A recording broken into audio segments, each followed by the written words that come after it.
සුඛී දීර්ඝායු.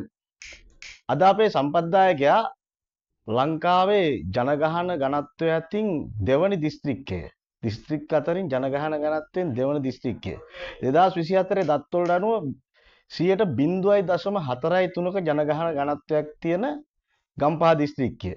ඒ කියන්නේ වර්ග සැතපුම් 536ක් තුල 24,33,685ක් ජීවත් වෙනවා කියලා තමයි 2024 වර්ෂයේ දත්වල තියෙන්නේ. මේ ගම්පහ දිස්ත්‍රික්කයේ අගනගරය ගම්පහ නගරය කේන්ද්‍රගත වෙලා තියෙන්නේ ගම්පහ දුම්රිය ස්ථානය සමග. මේ දුම්රිය ස්ථානයේ ඉඳලා කිලෝමීටරයකට අඩු දුරක දුම්රිය ස්ථානයේ ඉඳලා පයින් යන දුරක අඩසිය වසකට වඩා ජීවත් වෙච්ච පද්දායකයන්. එතකොට අජිත් මහත්මයා උපදින්නේ මොන අවුරුද්දේද? 72 1972. එතකොට අජිත් මහත්මයාට වයස අවුරුදු 53යි. එතකොට අජිත් මහත්මයා ඉපදිච්ච දවසේ ඉඳලා අද වෙනකන් ජීවත් වෙන්නේ මේ ගම්පහ දුම්රිය ස්ථානයේ ඉඳලා මීටර් 500ක් විතර දුරින් නේද? ඔව්. ඔබ ඒ කියන්නේ අවුරුදු 53ක් ජීවත් වුණේ. අඩ සිය වසරකට වඩා ජීවත් වුණේ මේ ගම්පහ නගරය කේන්ද්‍ර කරගෙන. මම හරිද? හරි. එතකොට ඔබතුමා හෙරොයින් වලට ඇබ්බැහි වෙලා කොච්චර කාල වෙනවද? ඒක 1990 ඉඳලා බාහිර කරන 1990 ඉඳලා 90 ඉඳලා. එතකොට ඔබතුමා අවුරුදු 35ක් විතර මේ හෙරොයිනුත් එක්ක ගනුදෙනු කරලා තියෙනවා. කියන්නේ ඔබතුමාගේ අවුරුදු 53ක ජීවිතයෙන් හරි අඩකටත් වැඩිය ඔබතුමා හෙරොයින් එක්ක මේ ගනුදෙනු කරලා තියෙනවා. ඔබතුමා හෙරොයින් ගනුදෙනුවෙන් ඔබතුමා ජීවිතේ ලබාගත් දේවල් මොනවද ඔබ දකින්නේ? ලබාගත්තු දෙයක් නම් දකින්න යන්නේ ඔක්කොම නැති කරගත්තු එක තමයි වුනේ ඒක තමයි. එතකොට ඔබතුමත් එක්ක ඔය අවුරුදු 35ක ඉතිහාසයේ ඔබතුමත් සමගම හෙරොයින් පාවිච්චි කරපු අය අදට ඉන්නවද? ඉන්නවා 3-4 දෙනෙක් මැරලා ඒටත් වැඩි මැරිච්ච කට්ටිය 5-6 දෙනෙක් වගේ මැරලා තියෙනවා. එච්ච කට්ටිය නම් එහෙම ඉන්න වෙලක් කට්ටිය ගම්පහ ඉන්න වෙලක් කට්ටිය ගෙවල් නැහැ කුල්ලා ගිහිල්ලා එහෙම වෙලා තියෙනවා. එතකොට අජිත් මහත්මයා මගේ ඊළඟ ප්‍රශ්නය තමයි ඔබතුමාට මම බලාපොරොත්තු වෙනවා අපි මේක අර ජෙනෝයි නවංගවම ඔබතුමා උත්තර දෙයි කියලා. ඔබතුමා මෙතම්පෙටමයින්ස් ඒ කියන්නේ අයිස් පාවිච්චි කරලා තියෙනවද? අයිසුත් බීලා තියෙනවා. එතකොට ඔබතුමා මේ අයිස් මත්ද්‍රව්‍යත් හෙරොයින් මත්ද්‍රව්‍යත් අතර වෙනස මොකක්ද දකින්නේ? වෙනසක් කියන්නේ ඉතින් හෙරොයින් එකට වැඩිය අයිස් එකට දරුණුයි. දරුණුයි. ඒ දරුණුයි කියලා අඳුන්වන්නේ ඇයි? දරුණුයි කියන්නේ මෙන්න මිනිස්සුන්ගේ නිින්ද නැති කරනවා 100කින් වැඩක් කරන්නේ ඒ වගේ ඒවා තියෙන ගොඩක් දේවල් තියෙනවා. ඔබතුමා එතකොට මෙම හෙරොයින් අයිස් ගනුදෙනුවත් එක්ක බන්ධනාගාරගත වෙලා එහෙම තියෙනවද? ඔව්. එතකොට ඔබතුමාට මේ බන්ධනාගාරගත කීපරක් විතර බන්ධනාගාරගත වෙලා තියෙනවා? බන්ධනාගාර නම් ඉඳලා තියෙනවා රිමන්ඩ් ඒ දවස්වල මේ දැන්නේ ඔය දඩ ගහන ඒ දවස්වල නම් වුණා දවස් 14ක් අනිවාර්ය රිමන්ඩ් කරනවා. රිමන්ඩ් කරලා තමයි දඩේ හරි අපේ හරි දෙන්නේ ඒ දවස්වල. ඒ දවස්වල කියන්නේ ඔබතුමා ඒ කියන්නේ හෙරොයින් සන්තකේ තබා ගැනීමත් රිමන්ඩ් කරනවා 14. ඔව්. බීලා වුණා රිමන්ඩ් කරනවා දවස් 14. ඒ කියන්නේ මොකක්ද හේතුව? ඒ දවස්වල එහෙම තමයි නීති තිබ්බේ. දවස් 14ක් අනිවාර්ය රිමන්ඩ් ගිහිල්ලා ඇවිල්ලා තමයි දඩේ හෝ අපේ හරි ලැබෙන්නේ ලබා ගන්න. දවස් සාපේක්ෂව දඩමුදල ඒ කාලේ කීයක් විතරද මතකද ඔබතුමාට? ඒ දවස්වල මෙහි ගම්පහ ගිය ඉස්සෙල්ලාම රුපියල් 3000ක් දඩ ගැහුවා. හරිද? ගම්පහ කොළඹ උසාවිවල 2500 5000 වුණා. ඔහොම දැන් නම් ගම්පහ දැන්ටත් 5000 තමයි යන්නේ 5000 යනවා 10000 යනවා දඩේ. හෙරොයින් පැකට් එක. සාමාන්‍ය හෙරොයින් පැකට් එක කොච්චර විතර මිලිග්‍රෑම් ප්‍රමාණයක් තියෙන්න ඕන කියලාද ඔබතුමා අහලා තියෙන්නේ? හෙරොයින් පැකට් වල ඉතින් තියෙනවා එක සයිස් ඒවා තියෙන කොහොම හරි මෙහෙන් ඉස්සර අපි වුණකොට රුපියල් 10 පැකට් එකකට අපි වුණකොට 10 රුපියල් 5ටක් තිබුණා. රුපියල් 5ටක් තිබුණා. එතකොට බොන්නේ නැහැ 5ට තියෙනකොට බොන්නේ නැහැ. 5ට තියෙනකොට ඔබ බොන්නේ නැහැ. ඔබ ඉස්සෙල්ලාම බිව්වේ කායකද? මම බිව්වේ යාළුවෙක් කොළඹ ගිහිල්ලා මෙහෙන් නේ කොළඹදී. එතකොට ඔබතුමා හෙරොයින් ඉස්සෙල්ලාම පාවිච්චි කරන්නේ ඔබතුමාට වයස 18යි. ඔව් 18ක් 18ත් අඩුද මම 18ක් විතර වගේ දියෝ මතක හැටියට. ඉස්සෙල්ලාම බිව්වේ කොළඹ ගිහිල්ලා. කොළඹ කොහෙන්ද? කොළඹ කෙත්තාරාමේ පාරේ. කෙත්තාරාම. ඒ වත් එක ගිය පුද්ගලයා අතර ජීවතුන් අතර ඉන්නවද? එයා නැහැ. එයා මොකද උනේ? එයා බෙල් වල දාගත්ත ගෙදරින් මොකද කචල්ලයක් කළා. එයාගේ හිටියන මොන අවුරුද්ද වගේ එක්කනද වයස කීයක් විතර එන එක්කනද හිටියන ජීවතුන් අතර හිටියන මගේ වයස මට ඔන්න මට වැඩි අවුරුද්දක් විතර බාලා තියෙනවා. ඔබේ වයස එතකොට ඔහු බෙල්ල දාගත්තේ එයාගේ වයස කී විතරද ඒක නම් මට මතකයි. මම එතකොට මේ හිටියේ නෑ. ඔර පස්සේ තමයි ආරංචි මල ගෙදරටත් යන්න හම්බුනේ නෑ. දැනට කොච්චර කාලෙකට ඉස්සෙල්ලාද වගේ අවුරුද්ද මතක නැද්ද එයා බෙල්ල දාගත්තේ? මට අවුරුදු 15ක් විතර වගේ 2010 විතර වගේ 2010 8 10 විතර වගේ තමයි බෙල්ල දාගන්නේ. ඒ කියන්නේ 2010 විතර අපි කියලා හිතුවා මගේ පාත්‍ය. එතකොට එයා අවුරුදු 40 විතර තමයි ඔය ඉන්නේ එයාගේ ජීවිතේ නැති කරගෙන තියෙන්නේ. ඔව් විවාහකී. නෑ.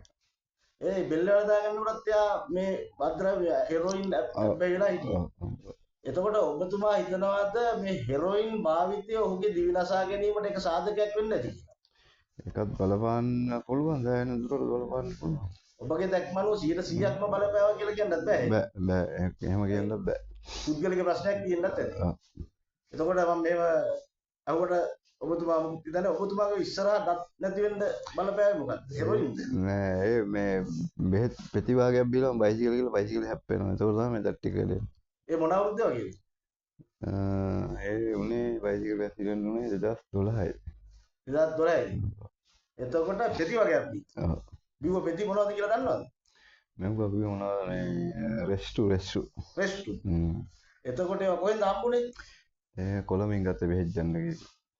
එතකොට ඔබතුමා රක්ෂිත බන්ධනාගාරයකට ගිහලා රිමාන්ඩ් වෙලා කීවරක් විතර රිමාන්ඩ් එකක් වුණාද? මතක හැටියට රිමාන්ඩ් වෙලා නම් ඇති 15 සැර 20 සැරයක් විතර රිමාන්ඩ් වෙලා ඇති. 15 සැරයක් 20 සැරයක් විතර රිමාන්ඩ්. මේ 15 සැරෙන් 20 සැරෙන් මේ හෙරොයින් හරි අයිස් කියන මේ මත්ද්‍රව්‍ය දෙකෙන් හේතු කොටගෙන රිමාන්ඩ් වෙච්ච වතාවල් කීයක් විතර තියෙනවද? එහෙම නැත්නම් ප්‍රතිශතයක් ඇතුළට ගත්තොත් ඒ තුලින් ඔබට බන්ධනාගාර මේ රක්ෂිත බන්ධනාගාරයක හෙරොයින් වලට තමයි ඔය 15 සැරේ 20 සැරේම ඔබ හෙරොයින්. එතකොට ඔබතුමා අයිස් මත්ද්‍රව්‍ය පාවිච්චි කරන්න පටන් කොච්චර කාල විතර වුණාද? ඒක නම් වැඩි කල් නැහැ ඉඳලා ඒකලා දැන් පොන්න එක මම කුඩු වගේම යන්නේ නැහැ ඒකට. තිබුණ හිතුණා බොන නැත්තම් බෙවෙන්නේ නැහැ. ඒක එළවගෙන යන්නේ නැහැ හෙරොයින් ඒකට අයිස් එක. දැනට වර්තමාන වෙළඳ පොලේ හෙරොයින් වල මිල ප්‍රමාණය අයිස් වල මිල ප්‍රමාණය අතර ලොකු වෙනසක් තියෙනවද?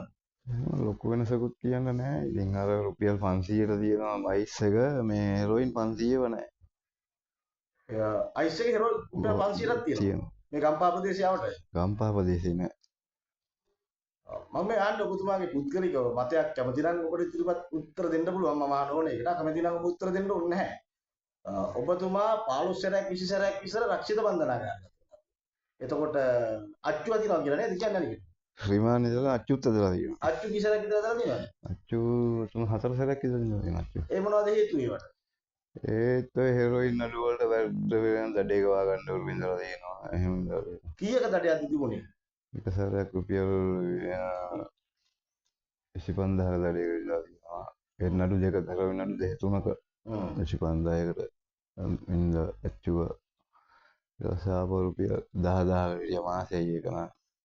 එහෙම ඉඳලා තියෙනවා. ආපහු මාසයක් ඉඳලා තියෙනවා. මෙහෙන් කොළඹදී ජෙනොයින්ම ඔබතුමාට අත්ත වශයෙන්ම දැන් ඔබතුමා මේ 25 සැරයක් 30 සැරයක් 25 30ක් අතර වාර ප්‍රමාණයක් මේ බන්ධනාගාර කණුදෙනුව කරනවා. ඒතර ඔබතුමාට බන්ධනාගාර නිලධාරීතුමන්ලා පොලිස් නිලධාරීතුමන්ලා එක්ක වෛරයක් තරහක් එහෙම මොකුත් තියනවද? ඒගොල්ලෝ එක්ක වෛර තරහ තිබීම හන්දා ඒගොල්ලන්ගේ රාජකාරිය කරනවානේ ඒගොල්ලෝ ඒකයි ඉතින් අපි ඉතින් අනවශ්‍ය දෙයක් කරොත් තමයි ඒගොල්ලෝ ඉතින් ගහන්නේ හරි නැන්නේ නැත්තම් ඒගොල්ලන්ගේ රාජකාරියනේ ඒගොල්ලෝ කරන්නේ. පොලිසියට ඒකට දොස් කියලා වැඩක් නැහැ. පොලිස් රාජකාරිය කරන්න ඕනේ නැත්තම් මේ වගේ මෙහෙම නෙමෙයි ඔයිට වැඩි ව්‍යාප්ත වෙනවන්නේ. පොලිසිය ඉන්න ඕනේ. මගේ අදහස නෝන. එතකොට ඔබතුමාගේ පුද්ගලික මතය මේ හෙරොයින් අයිස් ව්‍යාප්තිය අඩු වෙන එක හොඳයිද නරකයිද? අඩු වෙන එක හොඳයි අඩු වෙන්නේ නැහැ නේ ඉතින්. අඩු වෙන ඔබතුමා 1990 හෙරොයින් මිලදී ගන්නවා. එතකොට ඇත්තටම රටේ උද්දමනයත් එක්ක ගානේ වෙනසක් තියෙන්න බෑ මිල ගණන් වල. එතකොට ඒ 90යි දැනුයි අතර මේ ව්‍යාපාරී මේ හෙරොයින් සහ අයිස් ව්‍යාපාරී සහ මේවා පාවිච්චි කරන පිරිසගේ වර්ධනයක් දකින්නවද? එහෙම නැත්නම් ඔබතුමා දකින්නේ ඒ කාලේට සාපේක්ෂව දැන් මේ හෙරොයින් අයිස් අපි ඉස්සෙල්ලා හෙරොයින් ගැන කතා කරමු. හෙරොයින් භාවිතය අඩුවක්ද? අඩු නම් වෙලා නැහැ වැඩි වෙනවා මිසක්. දැන් බහුලව පාවිච්චි කරන්නේ හෙරොයින්ද අයිස්ද? ගොඩක් ගෑනු ළමයි ඉන්නවා අයිස් බොනවා. කෙල්ලෝ. ඔබතුමාට පුද්ගලිකව හම්බෙලා තියෙනවද? ඔව්. අයිස් බොන හිටිය වැඩි දැන්. කී දෙනෙක් විතර ගෑනු ළමයි? අපෝ ඔතට ළඟට ගියාම උදේට ගෑනු ළමයි ඉන්නවා 300කට වැඩි දකින්න පුළුවන්. මොනවා කරන ගෑනු ළමයි කිව්වොත්? ඒගොල්ලෝ ඉතින් එක රැකියාවක් කරන හොඳ ගෙවල් වල අයත් ඉන්නවා. පෙලක් අය ඉතින් ඔය එක මෙව්වල නානාචාරය යන කට්ටිය තමයි ගොඩ හරියක් ඉන්නේ. එතකොට බොහොම ලස්සනට ඇඳගෙන ඉන්නවා. නැතු හොඳට ඇඳලා බලලා හිතන්න බෑ මේගොල්ලෝ මේ වගේ දෙයකට හැබැයි වෙලා. හැබැයි වෙලා ගියා. එතකොට වයස කීය විතරද බහුතරයක් ඉන්නේ කාන්තා ගෑනු ළමයි? වයස අවුරුදු 18 26 ඉන්නවා 18 ඉඳලම ඉන්නවා. එතකොට ඒ කාලේ 1990 ඉඳලා අපි 2025 දක්වා ගත්තොත් අජිත් මහත්තයා ඔබතුමා දකින්නවද මේ ශීඝ්‍රයෙන් වර්ධනය වෙන හෙරොයින් හරි අයිස් හරි භාවිතේ? ඔව් වර්ධනය. දැන් එතකොට ඔබතුමාත් පිළිගන්නවා මේ අයිස් භාවිතය තමයි වර්ධනය වෙලා තියෙන්නේ. ගොඩක් වැඩි අයිස්. එතකොට මේ අර හෙරොයින් භාවිතා කළාටත් වඩා අයිස් භාවිතා කරලා තියෙනවා. ඔව්. අයිස් මොන කාලේ වගේද මේ මොන අවුරුද්ද වගේද මේ හරිය ව්‍යාප්ත වෙන්නේ ගම්පා නගරේ තුල? කම්පා නගරේ කියන්නේ අයිස් තිබුණා විතර කලිනුත් ගොඩක් අය බිව්වේ නැහැ. ගොඩ හරියක් වැඩි වෙන්නේ මේ බෝම්බේ පුපුරන්නේ. ඔය අයිස්ලා බෝම්බේ. පාස්කු ප්‍රහාරය. අන්න ඒකත් එක්ක අයිස් වැහි වහිනවා.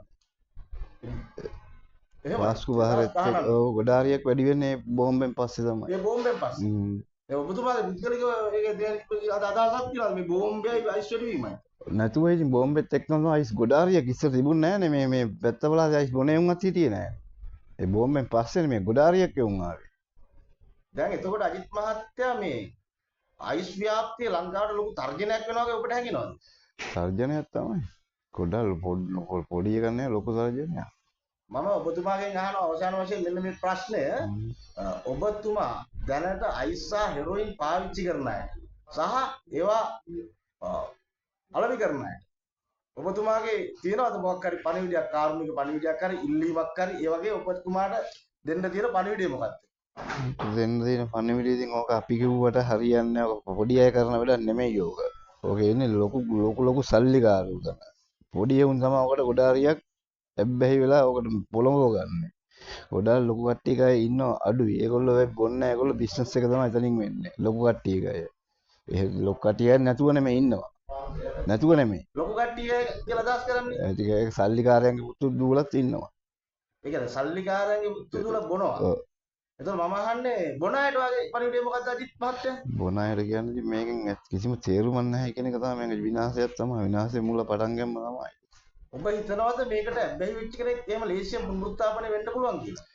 පුනරුත්ථාපනය බලෙන් කරන්න බෑ. ඒක තමයි හිතලම එන්න ඕනේ. බලෙන් කිවිල්ල පුනරුත්ථාපනය කන්ද කාඩු එහෙම කියලා උසාවියෙන් දානවනේ මචං. ඒ දැම්මට වැඩක් වෙන්නේ නැහැ.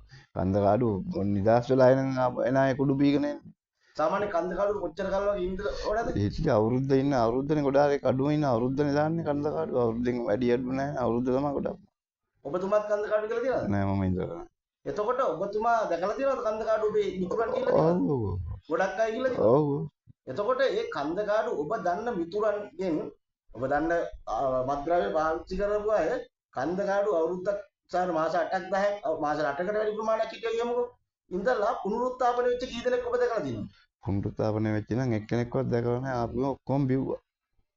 ඒ කියන්නේ ඔබතුමා දකින්නවද මේ කන්ද කාඩු වල වෙන පුනරුත්ථාපනය අසාර්ථකයි කියලා? ඒ එතන වැඩේ හරියටම වෙනවා. හරි එතන දුමක්වත් බොන්න හම්බෙන්නේ නැහැ. හරිද? ඒ වුණාට එළියට ආපු ගමන් අර මනස වෙනස් වෙලා එන්නේ එතන හිත හදලා එවන්නේ නැහැ. හිත හදලා එවන්නේ. හිත හදලා එවන්නේ නැහැ. ඔබතුමා දකින්නේ කොහොමද හිත හදලා එවන්න ඕනේ? හිත හදන්න ඉතින් මෙහෙමත් බෑ. මේ විදිහෙන් හරියටම හිත හදලා ගොඩගත්තු කඩේ තමයි පැල්මඩුල් ඉන්නේ හාමුදුරුවෝ. පැල්මඩිල්ල හාමුදුරුවෝ කවුද හාමුදුරුවෝ? පද්‍යයාගේ නම බෝධානන්ද නේ? බෝධානන්ද. පැල්මඩිල්ල හාමුදුරුවෝ. ඔබතුමා එතන ඉන්නෝල් වෙලා නැහැ. නෑ ගිහිල්ලා නෑ.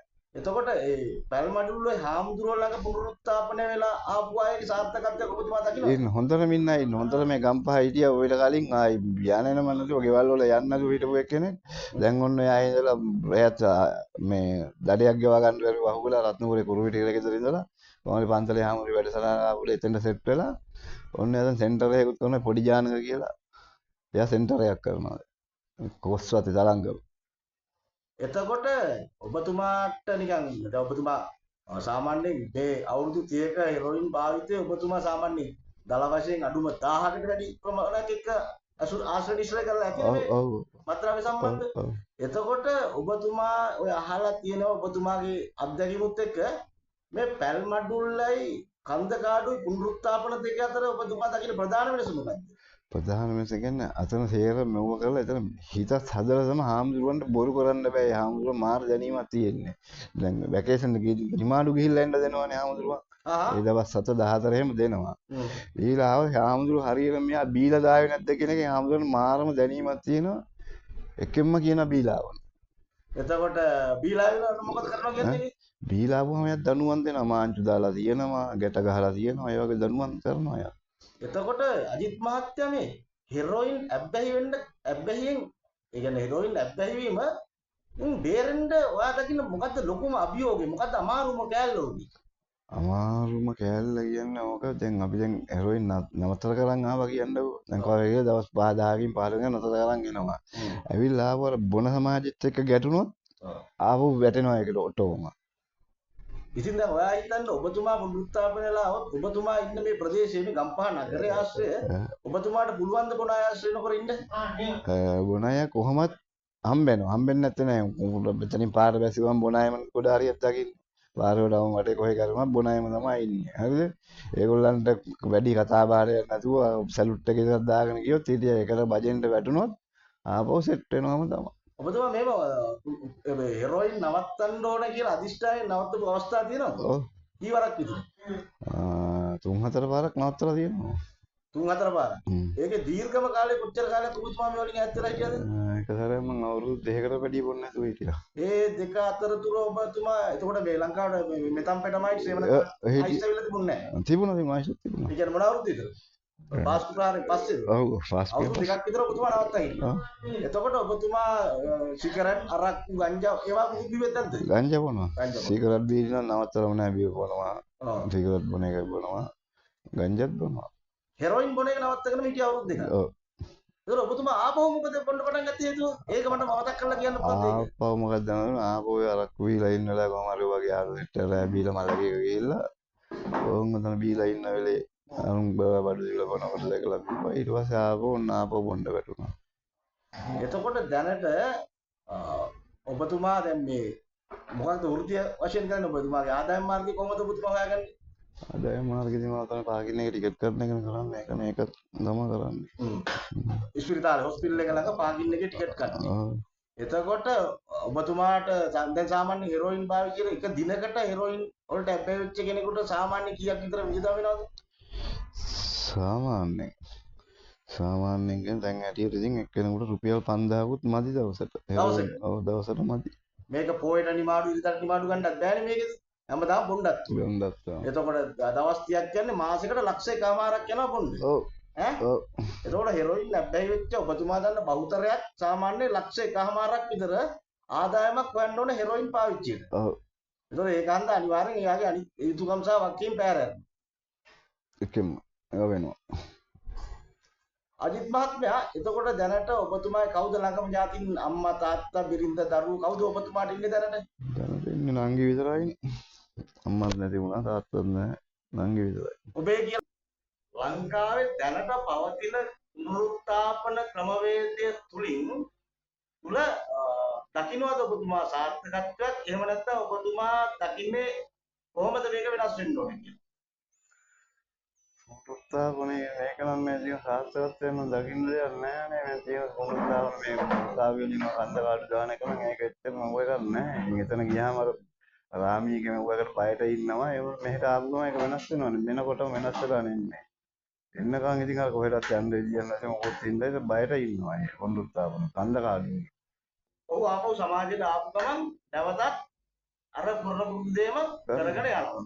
එතකොට ඒ ඉන්න කාලය තුල ඔබතුමා දකින්නවද යම් කිසි යහපතක් වෙනවා කියලා ඉන්නගෙන? එහෙම වෙන්නේ නැහැ. මේ මුසාව ගෙවල් වලින් මේ ඔයාලා ගෙවල් වල දාන්නකෝ දානවා. දාපුවම මෙතන බැඳලා ඉන්න කට්ටිය නම් පවුල් පාසන පවුලුත් නැති වෙලා තියෙන අපේ යාළුවන්ට එහෙම වෙලක් තියෙනවා. එනකොට ගෑනු ගැන මේස්ට් එක ගිහිල්ලා එහෙම වෙලක් තියෙන පුනරුත්ථාපන කන්දකාඩු ගිහිල්ලා ආපු අය. ඒ කියන්නේ අවුරුදු 35ක අත්දැකීමක් තියෙන මේ ගම්පහ නගරමත් ඉන්න අජිත් මහත්මයා දකින්නේ දැනට කන්දකාඩු පුනරුත්ථාපන ක්‍රමය ඇත්තටම තව වෙනස් වෙන්න ඕන කියන වෙනස් එක. වෙන්න ඕන. අපි දකින්නේ නැහැ. කාටවත් අපි විවේචනය කරන්නේ නැහැ. ඔබතුමාත් මම දකිනවා පුද්ගලිකවම කාවත් එහෙම විවේචනය කරන්න කාගවත් ඉදිරියට කැමති නැහැ. නමුත් අපි ආචාරශීලීව රුචි බව ඇත්ත ප්‍රකාශ කරන්න ඕන ඔබතුමාගේ අත්දැකීම් වල අපි කතා වුනේ මේක අපි කරන්නේ යම් කිසි යහපතක් දෙන්න නේද? අපේ ඔබතුමා වල විතරනම් අපි දැන් ගොඩක් ඉදෙව්වනේ මේකේ. ඔබතුමා වින්දිතේ. තවදුරටත් සමාජයට අයහපතක් නොවෙන්න තමයි මේක. එතකොට මම මේක හරි කෙලින්ම අහන්න ඔබතුමා මේ ප්‍රශ්නේ ද කුඩ කියලානේ කියන්නේ. ඔව්. සමාජයේ පොදු සමාජයේ බොන්නකේ කුඩ කියලා කියන්නේ. එතකොට මේ කුඩට සමාජයෙන් වෙන්න ඕනේ මොකද්ද? ඔබතුමා කුඩෙක් සමාජයට දියක පණිවිඩය මොකද්ද? සමාජය ඉල්ලන්නේ මොකද්ද? මේකෙන් ගැලවෙන්න දෙන්න ඕනේ සහයෝගය මොකද්ද? කුඩේකට සමාජයෙන් වෙන්න ඕනේ මොකද්ද යහපත් දේ? කුට්ටුවෙන් සාමාන්‍ය වෙන්න දෙයක් තියෙන මේක මේ කුඩ්ඩා කියන එකෙන් යනවා තව තවත් මව්ව කරනවා මනසින් වට්ටනවා. එතකොට නවත්තන් ඉන්න අදහසත් වෙනස් වෙනවා පාච්චල් කරද්දී. තවදත් ඒ පැත්තට තමයි යන්නේ.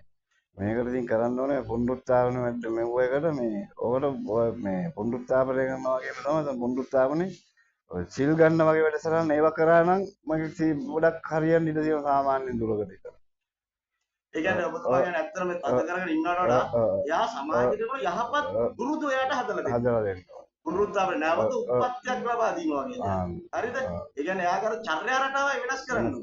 මේ මත්ද්‍රව්‍ය වලින් මේ අහංකලා තියන මේ අයින් කරලා තියෙන එක නෙමෙයි. ඔහු තුල නැති පුරුදු වගේක් ඇති කරන්න. ඔව් මත්ද්‍රව්‍ය බොන තැනක හිටියත් නොබන සංතරමට ගන්න ඕනේ අර පැත්තෙම නෑ අර දැන් කන්ද කාඩු ගියා කියන්නේ ඒක තමයි බලෙන් කඳවා ගැනීම නැතන වෙන්නේ. ඔව්. ඒ බූට් අර යන්න බැරිකමට බයට ගහනකමට ඒකකමට එතෙන්දලා ඉන්න ගෙවලින් දානකමට. ඒ ක්‍රමේ හොඳයි ඉතින් එතනින් හොඳ වුණාට මේට ආපුම එක වෙනස් වෙනවා. ඒ කන්ද කාඩු වැඩසටහනේ ඔය භාවනා වැඩසටහනක් කරන්න ඒ වගේ දේවල් යොමු කරනවා නම් ඔන්න ඔක සාර්ථකත් වෙනවා ටික ටික. තව භාවනා වැඩසටහනක් වගේ දෙනවා නම් ඔය යන ළමයින්ට ඒ කියන්නේ තමාගේ හිත තමන්මයි ඒ සමාජය තුළ එන ලොකුම අභියෝගය තමයි කොච්චර කාල නවත්ත හිටියත් ආවත් මේ සමාජය තුළ පවතින අර ඉන්ෆ්ලුවෙන්සර්ස් එහෙම නැත්නම් මේ හෙරොයින් හැමතැනම තියෙනවා දැන් ව්‍යාප්ත වෙලා වැඩි ඒක හන්දා එළියට ආවට පස්සේ එයාලගේ වෙනම ප්‍රතිපත්ති ටිකක් වර්ධනය වෙනවා මමත් ඔබතුමායි එකඟයි මේ උඩු නෙමෙයි නවත්තන්න ඕනේ එයාගේ අර අනිත් ටික හදන්න ඕනේ මිනිහා උදේ නැගිටින්න ඕනේ තමන්ගේ යුතුයකම් වගකීම් ඉෂ්ට කරන්න ඕනේ මොකද උදාහරණයකට ගත්තොත් අපි උඟක් හිතින්නේ දුප්පත් අපි දැන් කුඩුකාරයෙක් සිද්ධියක ඉඳලා කවදාවත් තමන්ගේ කෙනෙක් හොස්පිටල් එකකට බලන්න යනවද මල ගෙදරකට සහභාගී වෙනවද නෑ ඒ කියන්නේ නමුත් මිනිහෙක් ඉස්පිරිතාලේ ඉඳලා බලන්න මහලු කියදමක් යන්නේ නෑනේ බස් ගාස්තු විතරක් කියයි ඈ ගිහලා බලලා ඈ නොගෙනිත්තත් කමන්නේ ඇල්ලතුරු බෝතලයක් අරන් ගියත් උණු කරලා ගෙදර නිමලා වීදුරු බෝතලයකට අරන් ගිහලා උණු කරලා නිම වතුර ටිකක් අපිට යන්න පුළුවන් නේද එතකොට මේ මිනිස්සු අපේ උඟක් හිතින් දුප්පත් වෙලා තියෙනවා ඉතින් පොසත් කියන්නේ තමන්ගේ යුතුයකම් ඉෂ්ට කරනවා. සමහරවිට අපි දකිනවා ඒ දේ කරන්න සල්ලි නැහැ කියලා හිතනවා. මට අනේ ඉස්පිරිතාලේ අර මිනිස්සු ඉන්න බලන්න යන්න විදියක් නැහැ සල්ලි නැහැ. ඇයි ඔයාට බයිද ගෙදර වතුර ටිකක් උණු කරලා නිමලා විදුරු බෝතලයකට දාගෙන යන්න නේද? අන්න ඒ වගේ ಗುಣවගාවකුයි කරන්න ඕන පුරුත්තාපනය. මම දකින්නේ ඔබ දකින්නෙත් එහෙම නේද? එතකොට දැන්ට වර්තමානයේ පවතින නීති ක්‍රමවේද අධික මහත්මයා මම දැකලා තියෙනවා. ඔබතුමා මට වඩා මේ නීතියත් එක්ක කණුදෙනු කරලා තියෙනවා. දැන් කියපු විදිහට 15 සැරයකට 20 සැරයකට ආසන්න සංඛ්‍යාවක් රක්ෂිත බන්ධනාගාරගත වෙලා තියෙනවා. 3-4 වතාවක් චීර දඬුවම් ලබලා තියෙනවා. එතකොට ඔබතුමා මම හිතන්නේ ජීවිත කාලෙන් අවුරුදු 53 120ක් විතර. අවුරුදු 10කට වැඩිය ඉරගෙදරවල වල තමයි ඉතලා තියෙන්නේ. ඔව්. වැඩිපුර මිනිත්තු ඉරගෙදරවල මොනවද? මහර වැලිකඩ මොනවද ඉතලා තියෙන්නේ කොහොමද? මහරින් දාලා තියෙනවා වැලිකඩ ඒක තමයි තියෙන්නේ. මහර වැලිකඩ දෙකේම ඉතලා තියෙනවා. ඔව්. ඔය දෙකෙන් ඉරකරුවෙකුට වැඩිපුර පහසුකම් ලැබෙන්නේ. ඉතින් පහසුකමක් ඒවා නැහැනේ පහසුකම් ලැබෙන ඉර කියන්නේ නැහැ පහසුකම් ඉර ගෙදරින් සල්ලි දින අයට තියෙනවා පහසුකම් ඉර ගෙදර. සල්ලි තියන අයට තියෙනවා. මොනවද තියෙන පහසුකම්? සල්ලි දින අයට ඉතින් හැමදේම කරගත්තයි සල්ලි තියෙනවා ඉර ගෙදර. එතකොට මේ මම දැකලා තියෙනවා අජිත් මහත්මයා මහේස්ත්‍රාත් අධිකරණයේ ඉස්සරහා ඉන්නකොට මේ අවුරුදු 18ත් 40ත් අතර හොඳ තරුණ ජවය තමයි මේ රක්ෂිත බන්ධනාගාරගත වෙන්නේ. එතකොට මේකිනුත් 95ක් විතර ඉන්නේ මේ හෙරොයින් සහ අයිස් සම්බන්ධ මත්ද්‍රව්‍ය වල වැරදි. මත්ද්‍රව්‍ය ගත්තාම ගංජා, කසිප්පු සේරම තියෙනවානේ. එතකොට නීති විරෝධී මත්පැන්, ගංජා ඒ වගේ දේවල් තිබුණාට 95ක් තරුණයෝ රක්ෂිත බන්ධනාගාරගතවල ඉන්නේ හෙරොයින් සහ අයිස් සඳහා. දැනට 54 වගන් කියලා ජාවාරන්. එතකොට ඔබතුමා දකින්නවාද මේ ඔබතුමාට කලින් කිව්වා වගේ මේ හෙරොයින් අයිස් මේ අර තිබුණාට වඩා ව්‍යාප්තිය වේගවත් නේද? ඔබතුමා පිළිගන්නවනේ වේගයෙන් ව්‍යාප්ත වෙනවා කියලා දැන් ඒ කාලේ ඔබ 90 හෙරොයින් භාවිතයට පටන් ගත්තා දැන් 2025 යනකොට ඊට අමතරව හෙරොයින් වලට අමතරව අයිස් කියන එකක් තියෙනවා. මෙතම්පේටම අයිස්. ඔය දෙක දැන් ඔබතුමා දකින්න වේගයෙන් ව්‍යාප්ත වෙනවා. ඔබතුමා කලින් සඳහන් කළා තොට ළඟ ගියාම ගෑනු ළමයිලු ගොඩක් මේකට හැබැයි වෙලා ඉන්න ඔබතුමා දකින්න. ඒතර ඔබතුමා දකින්නවද ඔබතුමාගේ යම්කිසි යෝජනාවක් තියනවද අවසාන වශයෙන් මේ ලංකාවේ පවතින නීති ක්‍රමවේදය මේවත් නවත්තන්න මැඩලන්න තියෙන නීති ක්‍රමවේදය කොයි වගේ දෙයක් වෙන්න ඕන කියලා ඔබතුමා දකින්නවද චේන්ජ්මන්ට් එක වෙනසක් හේතුයි කියලා ඔබතුමා දකින්නවද? ඔව් වෙනසක් වෙන්න ඕනේ. ඉතින් මේක වෙනසක් නොවුනොත් තව තවත් වැඩි වෙනවා. මේ වෙනසක් වෙන්නගෙන මේක මේ තියෙන එක්කෙනාට නීතිය එන්නේ නැහැ. තියෙන එක්කෙනා කොහොම හරි බැරි එක හිල කරලා මාරු වෙනවනේ දැන්. ඒකනේ වැඩේ වෙන්නේ. කවුරුත් ඔය ලොකු ලොකු බස්ලා අහුවෙන අඩුයිනේ ගොඩාක්. වැදගත් පොයින්ට් එකට ඔබ තියෙන අය බැරි එකේ කිර කරලා අයින් වෙනවා. මට පුද්ගලයව නැහැ. ඔබතුමාට දෙන්න පුළුවන් දේ තියෙන අය මේ සම්බන්ධව අපි කතා කරන මාතෘකාව සම්බන්ධව තියෙන අය බැරි කෙනෙක් ඉර කරලා අයින් වෙනවා කියන එකට මොකක්ද කියන්න පුළුවන් උදාහරණයක් ගන්න තියෙන එක්කනා කරන්නේ ඔය හෙරොයින් බොන්න පුරුදු වෙලා ඉන්නවනේ ඒගොල්ලන්ව ළඟට ගන්නවා අරගෙන ඒගොල්ලන්ගේ බඩු වේද මෙහෙට යනකොට ඒගොල්ලන් අතේ යවනවා හරිද එයාට බඩු දෙන එක්කෙනා කවුද ගන්න එක්කෙනා යා අඳුරන අතන තියෙන ඔයක් ගියාම අම්බේ කියලා එතනින් ගියාම බෑග් එකක් දෙනවා කවුරු කෙනෙක් කියන්නකො හරිද එයා බොන්න ඕනින්ද එයා ගිහින් දෙනවා එයාට බොන්න ඕනින්ද ඔවුන් උතනින් තමයි පොඩි එක්කෙනාව හිර වෙන තැන ලොකු මිනිහා උතනින් හිර වෙන්නේ නැහැ ලොකු මිනිහා ගැලවෙනවා අර හෙරොයින් බීමට අබ්බැහි වෙලා ඉන්න එක එක්කෙනාව කරන්නේ අර විදිහෙන් කාගේ දුන්න පාර්සලයක් අර දින පාර්සලෙ ගිහින් මෙතන දෙන්න ගිහුවා අපිට බොන්න මෙච්චරක් දෙන්නම් ගිහුවා අර ඉතින් ඒක අරයි යනකොට පෙලා කළාට එයා දීලා එයාම මේ බේරෙන්න ඕනේ නේද අර ගෙනින එක්කෙනා නඩුවටත් දෙනවා එහෙමත් කරනවා එතකොට මේක අර අහිංසක හැබැයි වෙච්ච එක තමයි මේක පාර්ටි කරන්නේ. නඩුව කන්නේ යා තමයි හැබැයි වෙච්ච එක තමයි ගොඩාරියම් ඉන්නේ ඒකේ තමයි. එතකොට ඔබතුමාට අවසාන වශයෙන් දැනට මේකට හැබැයි වෙලා ඉන්නේ.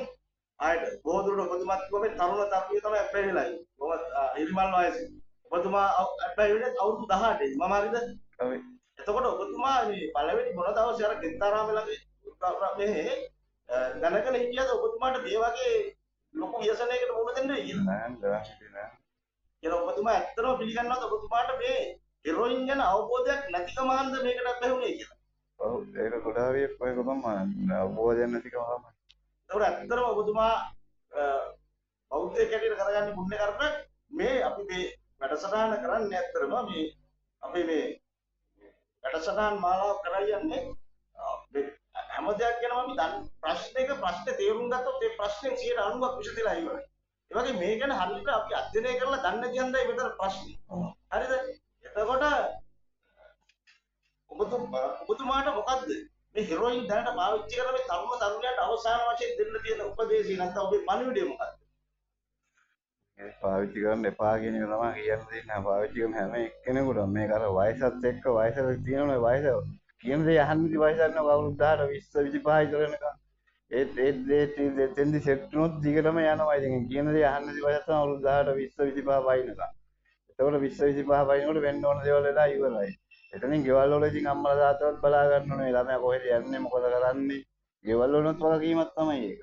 කොහෙද යන්නේ යා මොනවද කරන්නේ කවුද ආශ්‍රය කරන්නේ යාළුවෝ සමාජෙම දෙන්න පුළුවන් පැත්තකුත් තියෙනවා ගෙවල් වල පැත්තකුත් තියෙනවා මේ පැත්තෙන් බලන්න ඕනේ කියලා අම්මලා තාත්තලා ළමයා මොකද කරන්නේ ඉස්කෝලේ ගියාම ඉස්කෝලේ යනවා ගිහිල්ලා කවුද ආශ්‍රය කරන යාළුවෝ ගිහිල්ලා වෙන කොහෙද යන්නේ ගිහිල්ලා ඒවත් බලන්න ඕනේ මේ පැත්තෙනුත් බලන්න ඕනේ එක පැත්තකින් බලලා ඔක හරියන්නේ නැහැ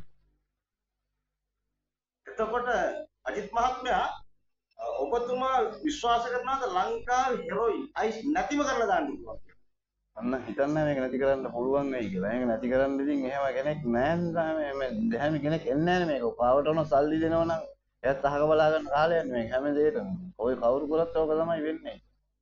එතකොට ඔබතුමා දකින්න නැත්නම් මේ ක්‍රමවේදය සම්පූර්ණයෙන් වෙනස් වෙන්න ඕනේ කියලා අපි දැනුවත්. වෙනස් වෙන්න ඕනේ කොට කො වෙනස් වෙන්නේ නැහැ නේ ඉතින් කො කලින් තිබ්බ ගෑම් පොයින්ට් කුඩු වලට තිබ්බ ගෑම් 2යි පොයින්ට් එක කරන්න දෙන එක. ඒක වෙනස් වැඩි කරාම පහක් දුන්නයි. මොකයි ඉතින්. කොහොමද අඩු කරනවා නම් කරන්න ඕනේ හැබැයි ඒකේ දැන් මාත්‍ය මම මෙහෙම යෝජනාවක් ඔබතුමා. ඒ කාලේ ග්‍රෑම් දෙකට දැන් දෙන්න කිව්වොත් එහෙම කණ්ඩම් එක ගොඩාක් කට්ටියට කණ්ඩම් කරලා ඉන්නවා අවශ්‍යද දැන් මොකද නීතිය ප්‍රායෝගික වෙන්නේ නැහැ. ඒතර ගොඩක් අය මේක පාවිච්චි කරනවා. දැන් ඒ තරම් අපි සමාජයක් හැටියට අසන්නයි. එතකොට ඔබතුමා දකින්නවද මේ විශ්වාස කරනවද හරි පුනරුත්ථාපන ක්‍රමවේදයක් මගින් හෙරොයින් අයිස් භාවිතය කරපු කට්ටිය සම්පූර්ණයෙන්ම නවත්තන්න පුළුවන් කියලා ඇත්තයි. පුළුවන් පුනරුත්ථාපනය කියන්නේ පුනරුත්ථාපනය එක්කම තමයි මේ හිත හදන එක තමයි උතන ගොඩාරියම්ම තියෙන්නේ ගොඩක්ම තියෙන්නේ ගහලා කරලා ඔය කූඩු වල දාලා නෙමෙයි ඒකෙන් හැදෙන්න 100 2 3ක්වත් හැදෙන්නේ නැහැ. අර විදිහ හදනනම් අර පැත්තෙනුත් යවන්න ඕනේ පුනරුත්ථාපනය කියන එක. ගෙවල් වල දාන්න කට්ටිය බලන්නත් ඕනේ. එතකොට පුනරුත්ථාපනය කියාගේ දැන් අපි බයට හිරගෙදර ගියාගේ මොකද හිරගෙදරගේ පුනරුත්ථාපනය පැත්තකට දාන්න හිරගෙදර ගියාම මහත්තුරු ගහන බයට ඔන්න යන්න ඉන්නවා. හරිද? ආපහු දැන් මේ මහත්තයා ගියාම වෙන මහත්තයෙක් වෙනවා. ඒ මහත්තයෙක්දි වෙනස් වෙනවා. ඒ බන්ධනාගාරනවත් පුනරුත්ථාපනවත් ඉන්නවා එක මහත්තුරු. ඔව් අතර ඔබතුමා හරි බන්ධනාගාර පුනරුත්ථාපන. බන්ධනාගාරයේ තුලත් වෙන පුනරුත්ථාපනය කියලා. අපි කැමති නම් මිනිහෙකුට දඬුවම් දෙන්න ඕනේ. දඬුවම් දෙන්නේ ඒ මිනිස්සයා නිවැරදි මගට ගන්නත් ඒක සමාජයට ඒ වැරද්ද නොකරන්න ආදර්ශයක් දෙන්න. නේද? එතකොට ඔබතුමා දකින්නේ මේ අපේ ලංකාවේ මත්ද්‍රව්‍ය සම්බන්ධව පුනරුත්ථාපන ක්‍රමවේද ඇත්තටම ගොඩාක් වෙනස් වෙන්න අවශ්‍යයි කියලා නේද? ඔව් ගොඩාක් වෙනස් වෙන්න ඕනේ. මෙහෙම වෙනස් වෙන්න ඕනේ ගොඩාක්. අජිත් මහත්තයා ඇත්තටම එහෙනම් අපි මේ අපේ සංවාදය නවත්තමු. ඔබතුමාට ඇත්තටම ගොඩක් ස්තුතිවන්ත වෙනවා. මගේ යෝජනාව පිළි අරගෙන ඔබතුමාගේ මම ආපහු ඔබතුමාට නැහැ මගේ මුණක් දෙන්න නම් කිසිම ගැටලුවක් නැහැ.